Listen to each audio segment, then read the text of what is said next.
There we go. Hello everyone, I'm definitely getting better at squaring this away quickly. Slip the ground, I can see you. How are you doing?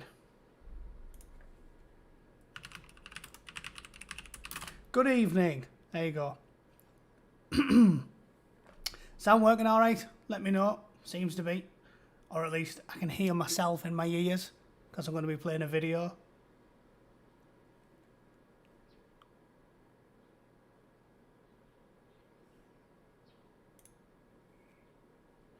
Richard, you're new here.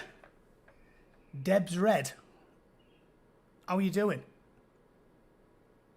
Jerry Bootneck, happy birthday to you too, my friend. I am obviously going to read a poem for the core birthday because it's mega Chad, but everyone's doing it. And I've seen loads of good ones, but I haven't seen this one, and this is my favourite poem that I remember seeing when I was a nod. That's a recruit to anybody who isn't a Royal Marine watching. They call you a nod on account of the fact that you literally can't stay awake when you're in training. And you can't. It is horrendous. I remember once when I was a nod, it's so cringe spinning some training dits to people that are Marines. But I remember when I was a nod, they got one of the lads, made him stand to attention on a desk, on the front desk, front and centre, stand to attention like rigidly on a desk at the very front of the classroom. About 2 minutes into this lecture, when everyone in there is just like battling it the whole time, he just sort of like fallen tree, you know, timber, straight off the desk, just hit the deck in front of the corporal. Everyone was howling laughing. Then he made him hang off the door jamb after that. But yeah, that's why they call that's why they call recruit Marines nods, because you don't get any sleep. Hello everyone. Brooke. Bill from Dover. Oh mate, it's going to kick off down there soon enough. I'll tell you what, if the British government haven't got the good sense to have a few hundred Marines down there the day we announce that we haven't come to an accord with the EU, again, it'll be mind-blowing, because if you know it and I know it, why don't they? We are constantly sitting here shaking our heads. I shared a story the other day about Julian Thompson, the former CGRM, talking about using one of the commando units to secure the borders, secure the ocean around, secure our borders, basically. Just use a few ships from the Navy and get it done. And he was talking about this in 2016. So this is 4 years ago. The guy was saying, get it squared away. We're getting invaded. Put a Marine unit on it. We'll sort it out. And he was talking about that 4 years ago, and that's the CGRM, or former. So what are all politicians doing? Like, they know. We know that if we don't come to accord with the EU, the French will purposely fuck with us. So they will probably, I'm assuming, because this is what I'd do if I was an enemy country, jam the fingers firmly up their shit boxes and wave everybody through who is an illegal, or maybe the other way, stop letting all the trucks through. Alan, how are you doing? Ian, Starvo, welcome. New guy. Always got time for the FNGs. It's not like being in the military. It's so obvious what's going to happen, and it's so easy to prevent it, right? And if you've got a commando unit down there, they can stop people coming through if required, and they can also do something a little bit offensive if they need to, possibly go through to our side of the border. I believe that the first mile of the Channel Tunnel or something counts as the UK. Is that? I think that's how we negotiated it. I mean, we must have negotiated something, because the first thing an Englishman hears when they say, let's build a tunnel connecting us to France, is, fuck that. That's a terrible idea. So I believe we've got some sort of power there. We could do either kinetic operations moving forward to make sure the trucks get through, or we can do defensive operations to prevent thousands and thousands of fucking migrants coming through illegally. It is important, and you can talk about it from a national security point of view, because as we've found with all these deaths attributed to terrorism lately, it is a national security issue.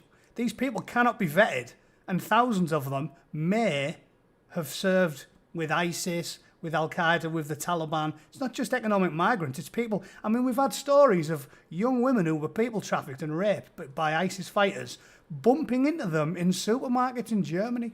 I read about a woman who's literally doing the groceries, oh, beans, they're down by 10 pence. Turns round, the bloke who was fucking her in the desert is in the same shop as her in Germany.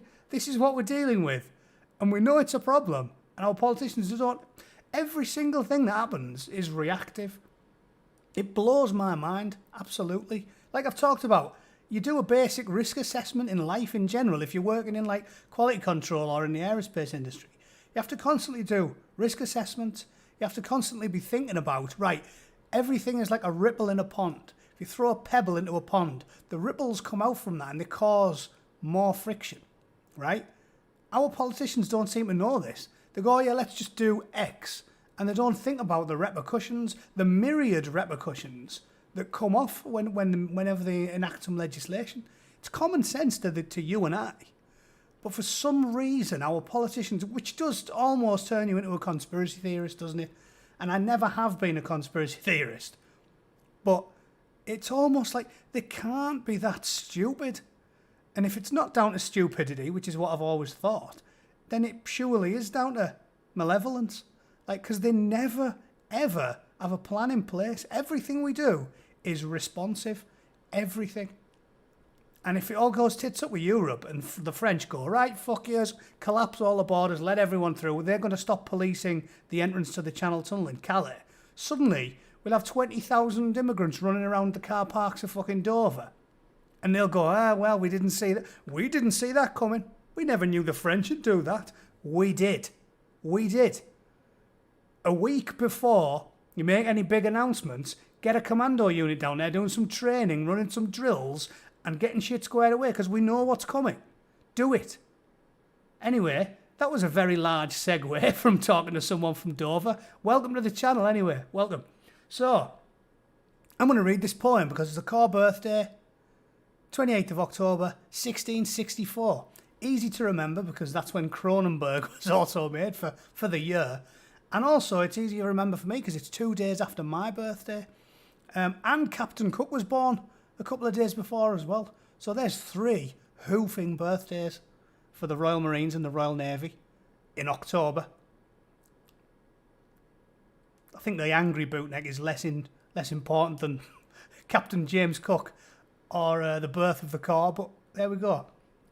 So I'll read you this. It's The Green Beret Men by Rod Spinks. Fantastic poem about the car. I believe it was written after they disbanded the commandos after the Second World War, and I think they got rid of several units when they reformed them, but it's written in that spirit.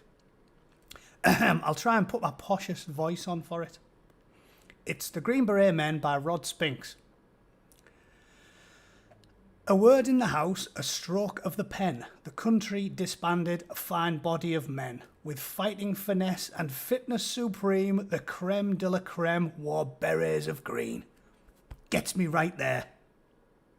Trafalgar, nothing better than Trafalgar. Saved our very country. We would all be speaking French or Spanish if it wasn't for Trafalgar. Their training was tough. It had to be so. How to fight with a knife and kill with one blow. Salerno, Vaxo, Dieppe and Saint-Nazaire. With impossible odds, the commandos were there. Their raids so successful that Hitler said, "If captured no prisoners, I want these men dead." Too late he discovered his men were not keen to battle the Marines who wore berets of green. On D-Day at Sword Beach they were there to the fore as they jumped from the landing craft and made for the shore. Their contempt for the Nazis was very plain to see, for they wore not steel helmets but berets of green. When it was all over and the fighting no more, the first that was disbanded was the Green Beret Corps, who went back to their shires, their towns and their glens, a real fine body of gentle, self-disciplined men. As the years roll by, they still meet, it is said, to toast the Queen and remember their dead, whose memorial stands at the foot of the Ben, where they fought for the right to be Green Beret men. For our freedom of movement, our freedom of speech, to those who come after, this gospel I preach. A word in the house, a stroke of the pen, these cannot wipe out the debt to those brave Green Beret men. Per mare per terram, Gibraltar, Wasn't a very posh voice. Fantastic poem though. I do get a little bit choked up when I read it. A lot of friends of mine didn't make it home, and you do think of them when you read things like that. God bless them. Anyway, let's replace that emotion with rage. Furious rage. Isn't it important though, for our freedom of movement, our freedom of speech? Is that not truly under attack in this day and age? Is it not? Did all those thousands of men give their lives so we could just throw it down the shitter now? Scumbags. Dirty politicians who've never really served the country. They call that public service, being a politician. That's not public service. You're serving yourself.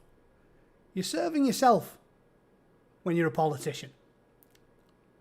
You know how much money they get paid. You know how many benefits you're going to get out of it. You know how good it'll be for your career. I'll tell you what I really hate, and this will be controversial because he earned his Green Beret. Johnny from Plymouth. I'm not a fan of him at all. Totally had to go at Roger Scruton, put his foot in his mouth. Just Google Roger Scruton if you want to read the whole debacle. But Roger Scruton did nothing. Nothing to be ashamed of. He was quote-mined aggressively by a journalist and then once again thrown under the bus by our overlords in the government. These people, Johnny Mercer's not a...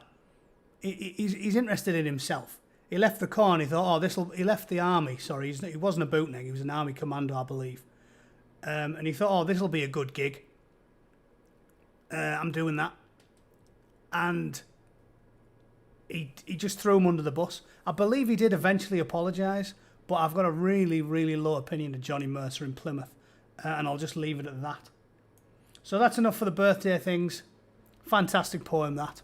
If you want to share it with your friends, I'll put it in the chat for you. There you go. It's fantastic. Rod Spinks. Right, on to the important stuff.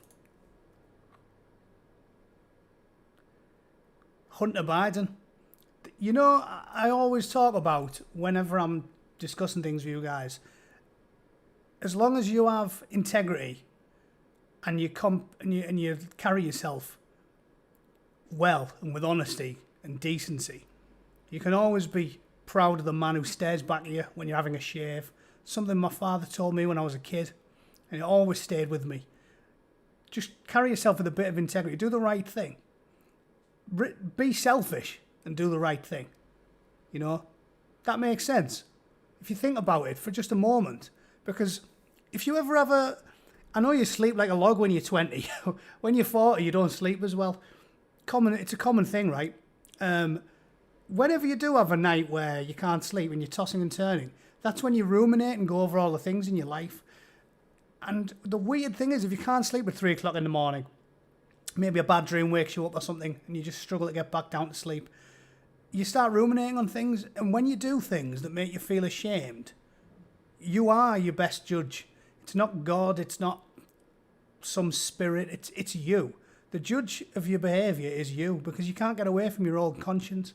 And if you spend your life lying and manipulating people and generally being shit because you think it'll be good for you, in the long run, it won't be good for you. I'm a very secular person, and I always used to argue with people, you know, in my younger days, who were like religious or spiritual, because they talk about things like karma, and I'd say, that's not a thing. Karma's not a thing. But it sort of is. I think a secular version of karma is that you know what you've done, and it'll come back to haunt you. If you want to sleep well at night, conduct yourself in a way that's important. Conduct yourself in a way that's worthy, and you'll find you sleep better. Honestly, why do you think I'm such a handsome bastard at 41? I sleep like a baby. Because I've never done anything awful. Never discharged a weapon at anybody who didn't deserve it. Never fired a weapon at anybody who wasn't firing at us, is the short version of it. Never mistreated prisoners when we had them. I know everything with Al Blackman, obviously, there's things there that are going to affect your behaviour. And I'm sure he'd say the same if I was to talk to him. But in the cold light of day, You know what's right, you know what's wrong, and if you don't do wrong, you're the better man for it. Hindsight, of course. And if your blood's up, this is why you should never walk out the house. You should sleep on everything after a big argument, because you say things when you're angry and you don't mean them, and you know 8 hours later you shouldn't have said them. Egg fried rice, hello, how are you doing? Mercer was at Larkhill when I was there. Yeah, I don't like Johnny Mercer at all. I've sent him dozens of messages on Twitter. He's a self-serving politician. Basically, I'll tell you, you can tell Mercer is a bit of a shitbag because he wants to be a politician. The idea that service, you can't fix that from inside. You can't. If you've got any integrity, you don't want to be a politician. That's what I think. So, I'm not a fan of him. But where was I? Oh, yeah. So just carry yourself in a good way and your life will be better for it. But this is what I'm going to get at when we start watching this. What do I keep saying like a mantra to you guys? It's always remember, if you're telling the truth, you can't lose an argument. You cannot lose an argument. Doesn't matter if you're not as... I'm quite well-spoken, got a big vocabulary, and I'm a very talkative, confident person. But it doesn't matter if you don't have any of that in your toolbox. As long as you're right, and you know you're right, and you're telling the truth and you're being honest, you cannot lose an argument. You can't lose, because they cannot make an honest man into a liar. No matter what they do, no matter how charismatic the person across the bench from you is, no matter what tricks they throw at you, they cannot make an honest man into a liar. It is impossible. So you win. And the reason they love censorship so much is because they know they can't win. They know. If the man across from you knows he is a liar, he knows he's duplicitous, he knows he manipulates people, he doesn't want to have the conversation with you, he doesn't want to have the argument, because he knows he cannot beat you. And I want you to watch this video. Cheers, Mozza. I want you to watch this video. We'll only do 4 or 5 minutes of it. And then just ask yourself that question. Is he lying? Is he lying? Don't care what he looks like. Don't care how he comes across. Ask yourself that simple question. A few hours ago with Tony Bobulinski, well-known international businessman who was asked by the Biden family to do business with them in China. He met with the former Vice President Joe Biden 2 separate times, and they talked about the China business deal. Now, this information has been out for several weeks. It's been in the hands of a number of different news organizations. The reason you're hearing a lot of this for the first time tonight on this show is because they have resolutely ignored it and tried to suppress the story. Joe Biden has rarely been asked about it, though there is an enormous amount of detail and documentation that no one has refuted because it's real. This topic did come up because the president pushed it at last week's presidential debate. And what was notable was that Joe Biden didn't deny any specifics about his connections to the Chinese Communist Party, his family doing business there, he himself participating in that business. Instead, Biden dismissed the entire story out of hand and suggested that Tony Bobulinski, who is a veteran, a former naval officer, was part of a Russian disinformation campaign aimed at this country. His evidence for that? Well, there wasn't any. Instead, he cited a letter from, quote, 50 former national intelligence folks, almost all of them partisans, every one of them a liar. None of them had directly assessed the information. Not one of them called Tony Bobulinski. They knew nothing. Joe Biden said that on stage. And so when we spoke to Tony Bobulinski, we asked him his reaction to that. And here's what he said. Tell me about the conversation that you had with Joe Biden. What did he say to you? You mean the morning after he spoke? That's right. There was 10 people running around, getting him something to drink, and we were backstage in a cramped space, and he asked me to walk with him out to the car, and he just asked, how I did and what I thought of his speech, and I thought he did a great job in the speech, and obviously cancer is a very serious thing that we should all be working together to solve. I just lost a sister-in-law within the last 2 weeks, sadly, to cancer. And then he just sort of asked me to keep an eye on his son and his brother. Yeah. What do you think he meant by that? I think he was conscious of things, and I can't speak for him. Maybe Right. I would love for him to go on record. As I referenced earlier, I'm only sitting here because they have not only have they not gone on record, they've denied it, and they've tarred my family name and a long history of serving this country. Now, he does over-egg the pudding a little bit with the military thing. I've told you, it's the Americans are different from us. They're different with the religion in that they'll happily bring it up and sort of beat you around the head with it a little bit. We sort of like to keep that thing private, and they are different with the military. We don't endlessly croon about it. I mean, the fact that it'll pay for their entire college education and put them all on welfare when they leave. And I went to war 5 times. I got a fucking Twix and a bus ticket. Like, that's the difference between us culturally. So you can see why they over-egg the pudding a little bit when it comes to the going on about the service. Belinsky did kill himself. Yeah, and on a personal level, you know, he seems a bit up his own arse. He's always going on about how much service he's done and how much his family served the country. But again, you tell me, is he lying? Is this man lying? And have other congressmen now talking about Russian disinformation. This whole smear on Joe Biden comes from the Kremlin. I held a top secret clearance from the NSA. This whole smear comes from the Kremlin. Let's find out, shall we? And the DOE. I served this country for 4 years in one of the most elite environments in the world, Naval Nuclear Power Training Command. And to have a congressman out there speaking about Russian disinformation, or Joe Biden at a public debate referencing Russian disinformation, when he knows he sat face to face with me, that I was traveled around the world with his son and his brother, to say that and associate that with my name is absolutely disgusting to me. Did you think he's lying? Think he's lying there?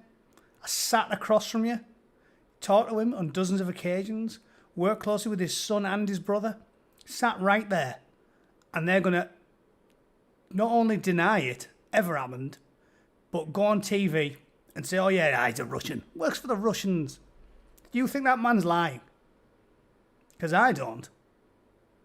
complain about that? I mean, to suggest that you were committing treason or a part of a foreign attack on our democracy, which is how they characterized it. I mean, that's such a serious and I think unfair charge.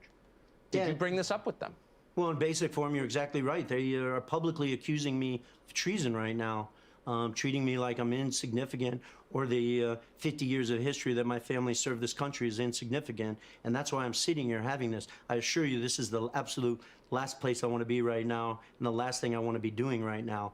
But I feel like I have a patriotic duty to this country and every American citizen to go on record and to find the facts for them and let them do their own work. Let them decide how they view those facts or not. But for the Biden family to deny these facts and then not only deny them, they could have just said no comment, but they didn't say no comment. They then brought in Russian disinformation and basically associated my name with that, which is absolutely disgusting to me. And I had to go on the record. Last weekend, I was in Virginia.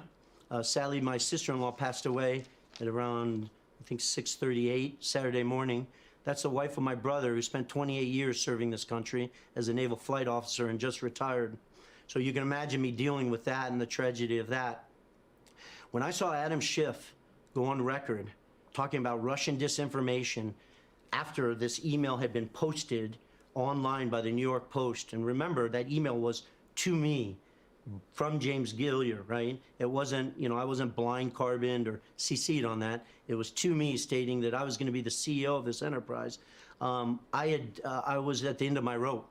And so I called Rob Walker and I told him that if that statement isn't retracted by Congressman Schiff by midnight on Sunday, that I was going on record and I was disclosing all the facts to the American government, to the American citizen, and the world. I was hoping the Bidens would do the right thing, or Schiff would retract his statement, but I could not allow another minute, another hour, or day for my family's name to be associated or muddied up around Russian disinformation. So even as I sit here today, I would ask the Biden family to come on record and stop using my name or associating it with Russian disinformation. It's absolutely disgusting. So this is Rob Walker. Let's leave it there, right? Think he's a liar? Think that man's telling lies? He's angry. You can see he's visibly angry as well. Like, there's nothing, they've got no defense against it. This is what I'm telling you. If you tell the truth, you can't lose. You cannot lose to these people. Schiff is demented. Absolute nutcase. They did it in England. They did it in England.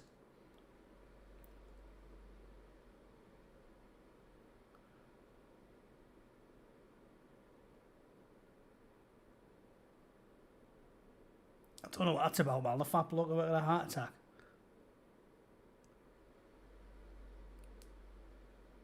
Commiserations. I hope he's all right. I didn't hear anything about that. I don't really know what it's got to do with what I'm talking about. Yeah, but they can't make an honest man into a liar. It's impossible. So he's definitely telling the truth. And there's a bit later in there when he's on the phone, when we obviously started taping his calls after they called him treasonous and a liar and all that, started slurring him. And he's on the phone to the Biden family lawyer and he says, oh, you're going to bury us all if you come out and tell them. You're going to bury us all. He says that to him. So, dead short version is, that man's telling the truth. 100% that man is telling the truth. And Joe Biden and his scumbag son and his brother, they're all involved. Let's play fair and say I'm sure it goes on loads in the Republican Party. They're all the same. The Swamp, Mitch McConnell, I've got no time for. Ted Cruz. They're all self-serving scum. But seriously, these people are filthy, rotten to the core. And that personally offended me because he's just a normal citizen. That would be like me. Do you remember when they started doing it with Brexit? They said, oh, I'm sure we'll find out that the Russians were involved with Brexit as well. Like pure fucking nonsense from the establishment. Some twat in Parliament. I'll have to look him up. I don't remember his name, but I watched it with my own eyes. And he said, oh, I'm sure the Russians were behind Brexit as well. I'm sure of it. It's like that shithead going on television and going, oh, that Matt Taylor, he's a Russian spy. Yeah, it works for the Russians. Like impugning your integrity. It's disgraceful. So, yeah, you can watch it from the start again, Mal. But basically, that guy's telling the truth. Definitely. 100%. And they have no defence against the truth. They can get all the slimy, clever lawyers they want. They can spin it. They can get all the Hollywood actors to go on TV and go, oh, yeah, this is how it works. They can't beat him. One fat bloke with a buzz cut, they can't beat him because he's not telling a lie. So they're fucking done. Or you would think so, wouldn't you? Because look what happens when you type in on Google, Tucker on Biden, right? Just press that. You get nothing. Nothing. This is the world we're living in, right? This is what I'm telling you about how the fucking world's gone crazy. Like even 5-10 years ago, it wasn't this bad. The BBC and The Guardian, The Washington Post, would still be reporting this stuff because it is global news. Running for the job of the free world. There's nothing. There's that man who is not telling a lie. And all you get is Fox News, New York Post, Real Clear Politics, Fox News. Yahoo covered it a little bit. There you go. The Hill, Washington Times, The Federalist, Washington Examiner. Where are they? Where's BBC News? Where's CNN? Where's MSNBC? Where's Channel 4? Where's Sky News? None of them. None of them are talking about it. Like, it should be making people stand up and open their eyes here and go, holy shit. And again, I'm not a conservative. By American standards, I'm not a conservative at all. I'm a centrist, socially liberal chap who is being forced to constantly stick up for the likes of Trump. Because of this, it's just, you know, I got a little bit emotional reading my poem about the importance of the freedom of speech and movement that our forebears died for.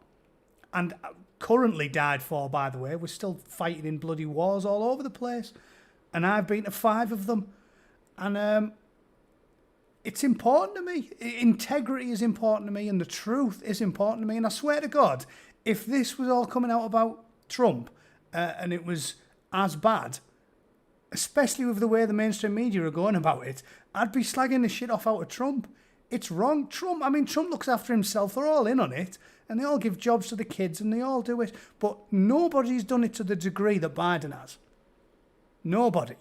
Money off Russia, money off China, money off Ukraine, millions of dollars off the mayor's wife in Russia. It's like all the stuff he's accused Trump of doing, he's done. And BBC, Sky News, MSNBC, CNN, all the talking heads, the FBI and the CIA, apparently it goes that high, right? Sounding like Alex fucking Jones now, but you've literally got partisan civil servants covering for Biden because they don't want the facts to get out there. It staggers me. how far it goes. And don't you think, again, we're living in this global world now because of the internet, doing things like this. Isn't it weird how it affects every country? Like, it basically was the same in Brexit. We've got a partisan Supreme Court, definitely. We've got partisan civil servants. We've got Whitehall, all the civil service, all the politicians, the intelligence services, everybody was in on it, going, we have to stop this, we'll get them to vote again, we'll have to do it, and we had to tell them again and again and again and again and again. It was people power that did Brexit.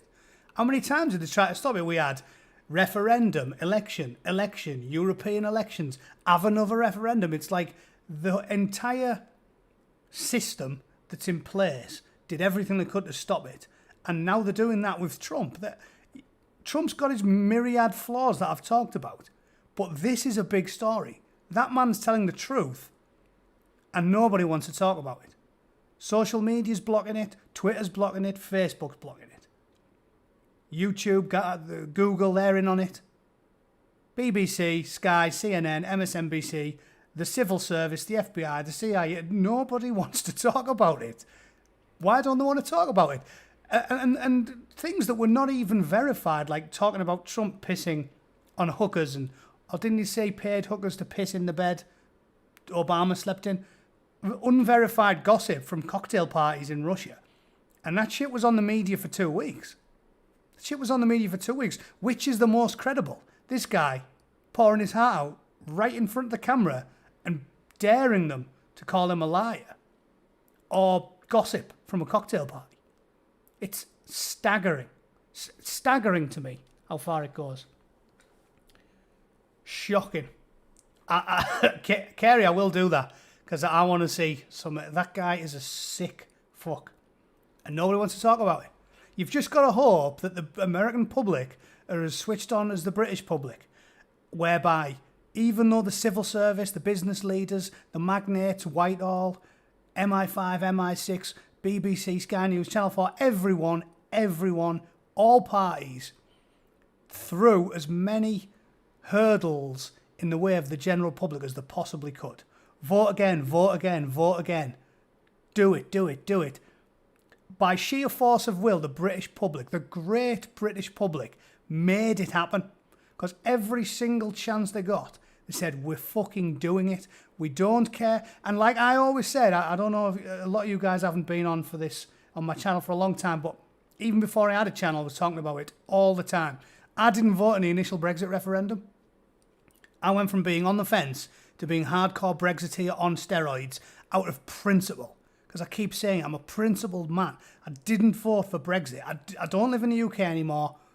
And I was on the fence. I could see both sides of the argument. So I thought, I'll tell you what, I'll leave it. I'll let the British public decide. It was only when the day after, when I realised that they weren't going to let it happen, that I went from being on the fence, didn't vote, to being fucking Nigel Farage with hemorrhoids on fucking steroids. That's how angry it made me. Because of the poem that I read out earlier. That's why it made me angry.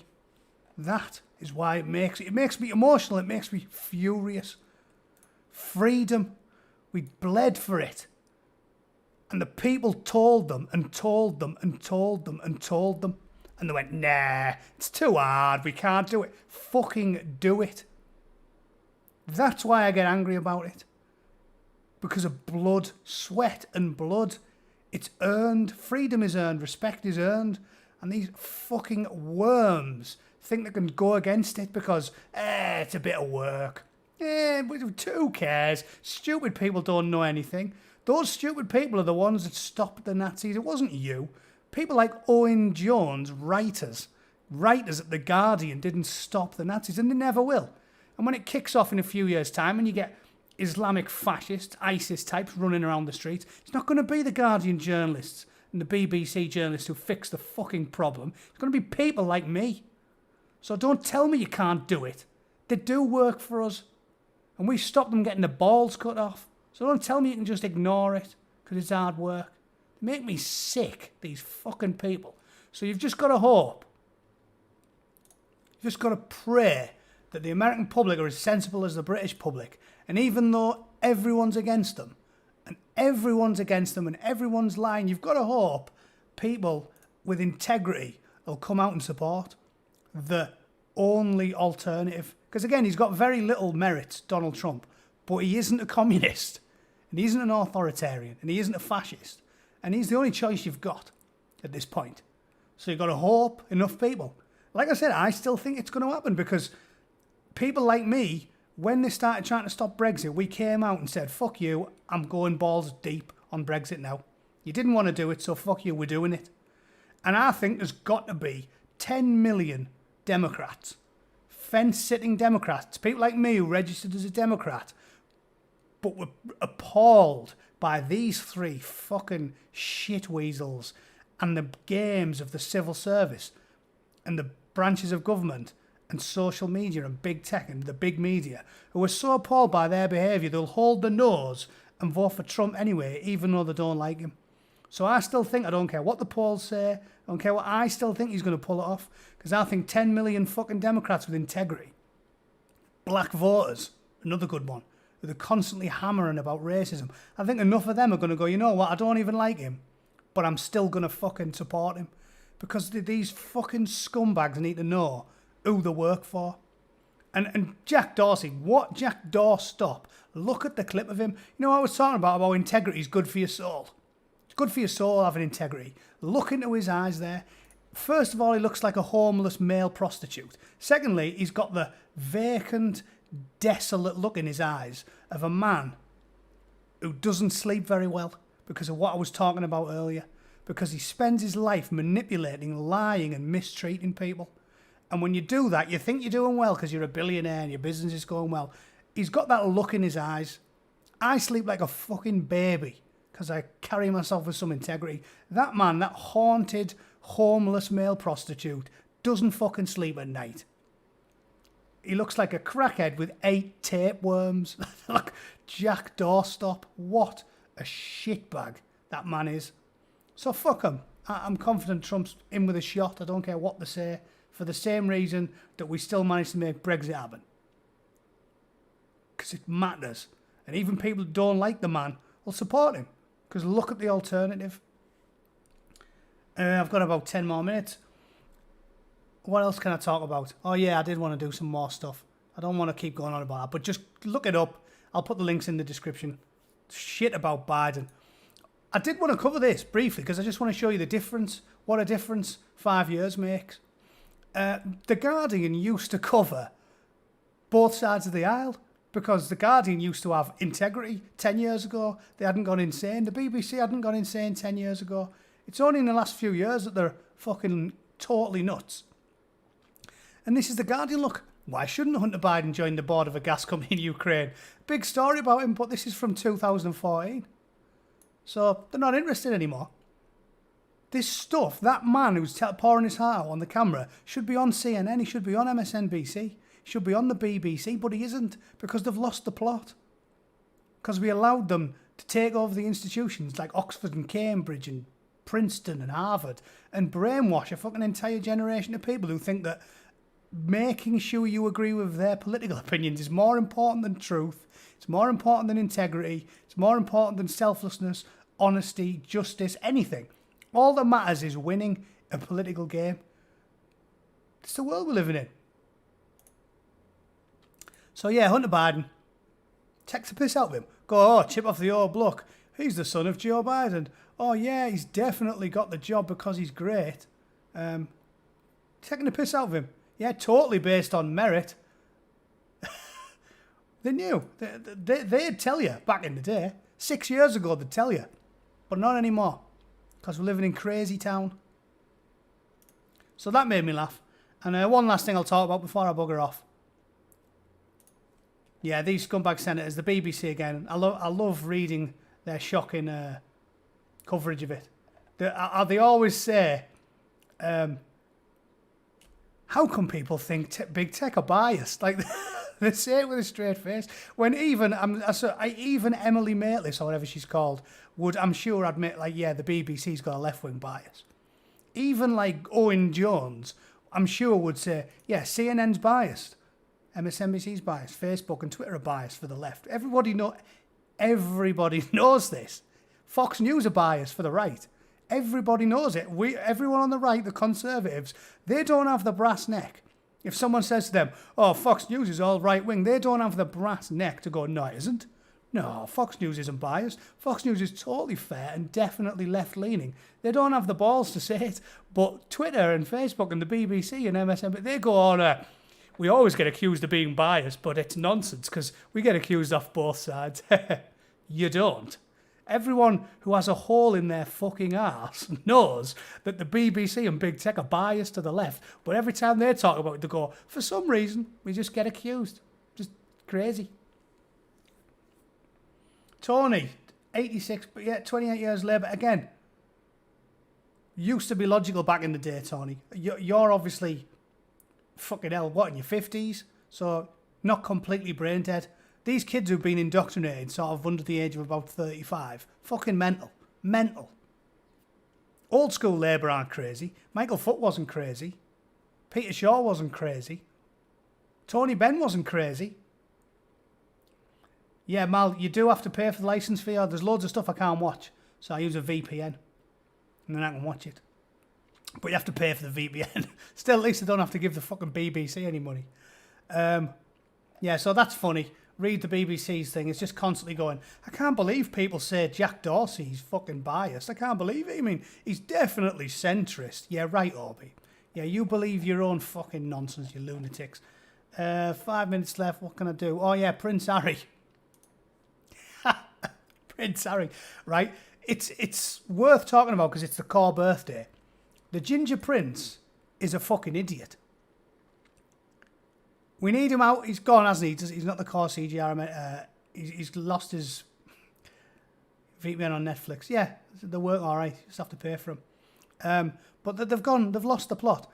Prince Harry's fucking yo-yo knickered Jezebel is another one of these that's been indoctrinated. She's a fucking lunatic. The old right-left paradigm's vanished. You've just got nutters like this who are totally ideologically possessed, to use Jordan Peterson's fantastic term, but they are ideologically possessed. You know Meghan Markle, if she walked in here now, I know what her response will be to every single question. This is what it proves when you're a fucking maniac. Because it doesn't work with me, does it? It doesn't work. Someone might have stumbled in here and seen me having a go at like Jack Doorstop, and they'll go, oh, look at him, he's a conservative, and then they'll go, oh, what do you feel about abortion? And I'll be like, oh, I'm pro-abortion, massively pro-abortion. I don't care about that issue. And they go, that's weird. Thought he was a conservative. They go, what about gay marriage? And I'm like, yeah, massively pro-gay marriage, always have been. And they go, oh, that's weird, because I'm not a fucking ideologue. Every issue I make my mind up on an individual basis. These fucking crazy bastards don't. I know what Meghan Markle thinks about absolutely everything. She's not even a real person. She's just an idea with fucking legs. Ridiculous. So Prince Harry said he's admitted his upbringing made him unaware of unconscious racial bias, but that changed thanks to his relationship with Meghan, Duchess of Markle. Yeah, she sucked what little brains he had out through his cock with those bee-stung lips and replaced his fucking head with cow shit. That's what happened. Because he has got the IQ of a pork pie. The man has got nothing upstairs anymore. He said, unconscious bias from my understanding, having the upbringing and the education that I had no idea what it was. I had no idea that it existed. And then it took me many, many years to realise it. By living a day or a week in my wife's shoes. What? Your wife's $20,000 shoes? Is that how you got into... Is that how you knew what the crushing desolation of oppression felt like? Yeah? Try wearing a pair of fucking Dunlops from Sports Direct. Yeah? Wear some Dunlops in Sports Direct that your fucking mum shoplifted because she's a smackhead and you're in a sink estate in Middlesbrough. You might be white and male and straight, but your life is shit and you've got nothing. Nothing. And communists just want to say, yeah, but you fuck women and you're white. Haha, you're winning. No, Meghan Markle wears a $200,000 dress and Britain is full of working class scum that live in council estates and can't hardly feed themselves. And she tells them They're oppressing her, and she's hard done by. And this dopey ginger twat is going to sit there and say, well, it was only when I lived a week in my wife's shoes that I really learned what oppression was. Fuck off, you absolute madman. Absolute madman. And inexplicably and unwittingly now a practicing communist. He's going to tell poor, starving, sink estate, badly educated, no GCSEs, no skills, no hope, no food, that they're oppressing his wife with a $200,000 dress. Mind fucking blown. Prince Harry, do one on this fine core birthday. Fucking do one, and we'll replace you with a fucking mop with a beret on it, because it'll do a better job. I have to go now, folks. It was fun while it lasted. I told you I'm on a time. I'm on a timer. Thanks for checking it out. Go back and watch it if you missed anything. Fascinating stuff. We're living in a crazy, crazy world. The truth, well, 1984's come true. The truth is what they make of it. It's what the BBC make it. Unbelievable. Thanks for watching, guys. I've got to do one. Appreciate it. Like and share the video. Try and get people in through the doors. And yeah, I'll be in touch again soon. I'll try and make something else later in the week. Thanks for watching. Happy birthday to the Royal Marines. And God save the Queen. But not a fucking grandson anymore. Because he has been deep sixed. See you later. Thanks, guys.